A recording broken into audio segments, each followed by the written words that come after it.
Chief justice of India B R. Gavai के एक बयान से हिंदू धर्म के लोगों में आक्रोश फैल गया है, क्योंकि ये बयान जुड़ा है भगवान विष्णु से। दरअसल खजुराहो के जावरी वामन मंदिर में भगवान विष्णु की 7 फीट ऊंची खंडित मूर्ति को दोबारा पूरी तरह स्थापित करने की मांग सुनने से सुप्रीम कोर्ट ने साफ मना कर दिया है। मंगलवार को सीजेआई बी.आर. गवई ने मामले की सुनवाई की। इस दौरान याचिकाकर्ता का कहना था कि 7 फीट ऊंची इस मूर्ति को मुगल काल में आक्रमणों के दौरान खंडित किया गया था और तब से ये इसी हालत में है। इसे दोबारा स्थापित किया जाना चाहिए। लेकिन कोर्ट ने कहा कि यह विषय पुरातत्व सर्वेक्षण विभाग यानी एएसआई के अधिकार क्षेत्र का है। इसमें अदालत कोई आदेश नहीं दे सकती। राकेश दलाल नाम की याचिकाकर्ता का कहना है कि आज़ादी के 77 साल बाद भी इसे पुनर्स्थापित नहीं किया गया है। सरकार की निष्क्रियता से श्रद्धालुओं के पूजा अधिकार का हनन हो रहा है। यहाँ तक कि खुद याचिकाकर्ता की ओर से वरिष्ठ वकील संजय नूली ने भी न्यायाधीश बी.आर. गवई और जस्टिस ऑगस्टिन जॉर्ज मसीह के बेंच के सामने ये बात रखी कि इस मुद्दे पर सालों से विरोध ज्ञापन और जन अभियान चलाए गए, लेकिन किसी स्तर पर सुनवाई नहीं हुई। इसलिए वो कोर्ट से मामले में दखल का अनुरोध कर रहे हैं, लेकिन सुप्रीम कोर्ट ने मामले को सुनने से साफ मना कर दिया। सीजेआई ने कहा कि ये मामला एक संरक्षित स्मारक से जुड़ा है। वहाँ किसी भी बदलाव के लिए आर्कियोलॉजिकल सर्वे ऑफ इंडिया यानी एएसआई की अनुमति जरूरी है। किसी तरह का बदलाव एएसआई ही कर सकता है, इसलिए याचिकाकर्ता एएसआई से संपर्क करें। CJI B R. गवई ने सुनवाई के दौरान याचिकाकर्ता से हल्के फुल्के अंदाज में ये तक कह दिया कि अब आप भगवान विष्णु के पास जाइए और उनसे ही प्रार्थना कीजिए। आप कहते हैं कि आप भगवान विष्णु के परम भक्त हैं, कट्टर भक्त हैं, वही आपकी सहायता कर सकते हैं। हमें माफ कीजिए। ये एक पुरातात्विक स्थल है। एएसआई के कामकाजों में हम तो दखल नहीं देंगे। मामले में याचिकाकर्ता राकेश दलाल ने इस फैसले पर नाराजगी जताते हुए इसे अपनी धार्मिक भावनाओं को ठेस पहुंचाने वाला बताया है। राकेश के मुताबिक कोर्ट ने ये स्पष्ट किया कि प्रतिमा जिस स्थिति में है उसी में रहेगी। भक्तों को पूजा करनी है तो वो दूसरे मंदिर में जा सकते हैं। ऐसे में सबसे पहले हम आपको बता देते हैं कि आखिर ये याचिकाकर्ता राकेश दलाल है कौन। याचिकाकर्ता राकेश दलाल हरियाणा के रहने वाले हैं। राकेश दलाल राष्ट्रीय वीर किसान मजदूर संघ दिल्ली के राष्ट्रीय अध्यक्ष हैं और देश में किसान और धार्मिक स्थलों के मुद्दों पर लगातार आवाज बुलंद करते हैं। ऐतिहासिक धार्मिक स्थल में मौजूद खंडित देवी देवताओं की प्रतिमाओं को ठीक कराने और मंदिरों में पूजा पाठ करने के लिए राकेश दलाल कार्य करते हैं। राकेश दलाल 5 साल पहले खजुराहो आए थे।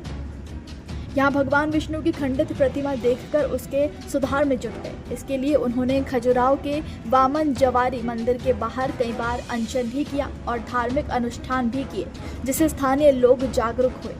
याचिकाकर्ता राकेश दलाल ने बताया कि उन्होंने 13 जून को जनहित याचिका दायर की थी। मूर्ति की हालत बहुत खराब है। जवारी मंदिर के गर्भगृह में स्थापित भगवान विष्णु की 7 फीट ऊंची मूर्ति का सिर नहीं है। कई सामाजिक संगठनों और स्थानीय नागरिकों ने इसके जीर्णोद्धार की मांग उठाई है। राकेश दलाल ने इस मांग को लेकर दिल्ली के जंतर मंतर पर भी प्रदर्शन किया था और केंद्रीय गृह मंत्री अमित शाह को ज्ञापन भी सौंपा था। लेकिन सीजेआई के इस बयान ने पूरे हिंदू धर्म में निराशा भर दी है। इतना ही नहीं, इसे हिंदू की भावना और भक्ति को आहत करने वाला बयान भी बताया गया है। पूरे सोशल मीडिया पर सीजेआई के इस बयान पर लोगों की तरह तरह की प्रतिक्रिया भी सामने आ रही है। सोशल मीडिया एक्स पर एक यूजर ने लिखा, जनहित याचिका खारिज करना पूरी तरह से माननीय सर्वोच्च न्यायालय का फैसला है, लेकिन जाओ और विष्णु से प्रार्थना करो। जाओ और विष्णु से पूछो।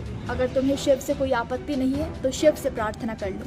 ऐसी टिप्पणियां खुद भारत के मुख्य न्यायाधीश की ओर से बेहद अप्रिय है। लोग अदालत में न्याय मांगने जाते हैं, सलाह लेने नहीं। तो वहीं दूसरे यूजर ने लिखा, न्यायमूर्ति बी.आर. गवई का ये बयान पूरी तरह से अनुचित और हिंदू आस्थाओं का अपमान है। क्या न्यायालय किसी भी धर्म के प्रति इस तरह का व्यंग्यात्मक और अपमानजनक बयान दे सकता है?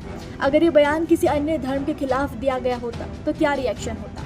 हम न्यायपालिका का सम्मान करते हैं, लेकिन ऐसे स्टेटमेंट्स बिल्कुल अस्वीकार्य हैं। ये न्यायिक व्यवहार के मानकों के खिलाफ है और हिंदू डिवोटीज की भावनाओं को ठेस पहुँचाता है। तो वहीं एक और यूजर ने लिखा, आप भारत के सीजेआई बी.आर. गवई हैं, आप पर बहुत बड़ी जिम्मेदारी है। इन्होंने जिस तरह से टिप्पणी भगवान विष्णु को लेकर की है, क्या ये उसी तरह से टिप्पणी बौद्धों के लिए कर सकते हैं, मुस्लिमों के लिए कर सकते हैं, ईसाइयों के लिए भी कर सकते हैं क्या? अगर हर केस की सुनवाई में इसी तरह की टिप्पणी की जाने लगी तो फिर सोशल मीडिया ट्रोलर्स और सुप्रीम कोर्ट के मान्य होने में क्या फर्क रह जाएगा। बता दें कि धर्मनिरपेक्षता भारतीय संविधान की मूल संरचना का हिस्सा है और इस लिहाज से सीजेआई की ओर से आया ये बयान कहीं से भी स्वीकार्य नहीं है। जहां एक और सीजेआई से सिर्फ न्याय की उम्मीद देश के लोग लगाते हैं, तो वहीं उनका ये संवेदनहीन बयान एक धर्म की भावना को बुरी तरह से आहत करने के लिए काफी है। ये हिंदू धर्म की भावनाओं का मजाक उड़ाने जैसा है। आप इस खबर पर क्या कहेंगे, हमें कमेंट में जरूर बताइएगा।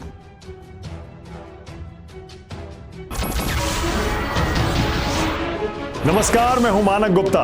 अगर आपको हमारा ये वीडियो पसंद आया हो तो इसे लाइक और शेयर जरूर करें और हाँ, हमें सब्सक्राइब और फॉलो करना ना भूलें ताकि आप देश और दुनिया की कोई खबर मिस ना करें।